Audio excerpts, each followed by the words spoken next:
Hello guys, round number 3 of my tournament. I'm not happy, really not happy. I'm playing with white, my opponent is 25 minutes late to the game. I'm playing c4, e6, knight f3, so you know my calm opening, d5, g3, knight f6 and bishop g2. Just really having my king safe and then protecting the center.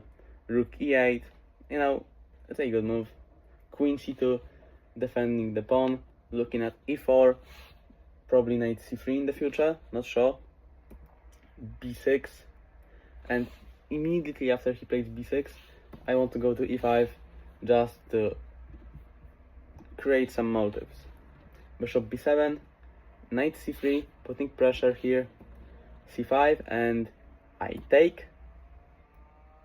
He takes. And do you remember round 1?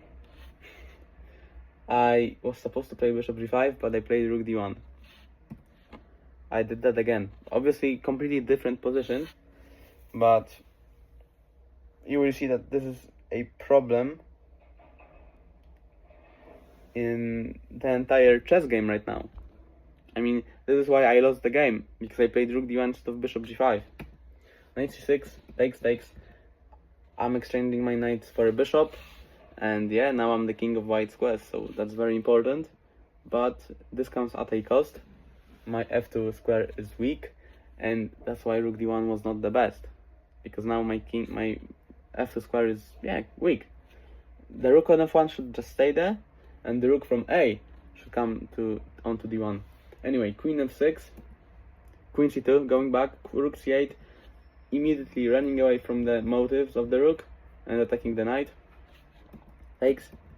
And guys, I am a pawn up. My opponent moves back, and I play bishop d2, and allowing my opponent to just come on c2. This is not good. What I should have done was e4. I just didn't have it in mind. I don't know what happened. I did not have it in my mind. Pawn to e4. The only threat that he can really do right now is knight c4, and then I play rook b1. Let's say rook d8, we trade. b3, bishop b2, or even, well, bishop e3. I am a pawn up, pair of bishops, and I'm losing game like this. Do you understand? No.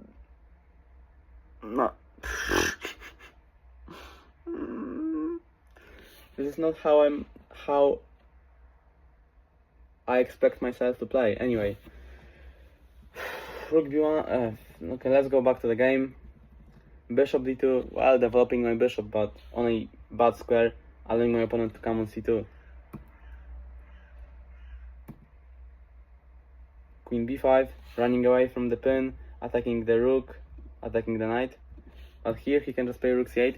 And you know what? I always have this in mind. If I know that I had a winning position and I mess it up, I no longer want to draw. I no longer want anything. I'm going all in, and that's what makes me lose every game like this.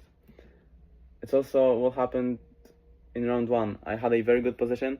I messed it up, and I just thought I'm entitled to win and just went all in and lost. Rook d2 and f4, weakening my king, weakening my second file that will be infiltrated by 2 rooks. Bishop d5, rook b2, queen e8, and rook d5. Nice tactic. Because now I take queen h6, h4, queen g6, threatening here, queen g3, and then checkmate here or here. My rook, my queen, outside of the game, not caring about my king.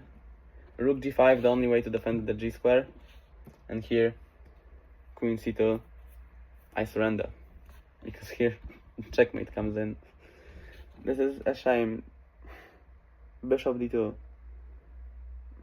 Such a bad move. e4, and it was an easy win. But I don't know. Just bad. I hope I'm going to I'm going to win the next game. Now every video is going to be recorded after each game, so it's going to have more emotions. It's going to be a lot more interesting. Thank you for watching this. Bye, guys.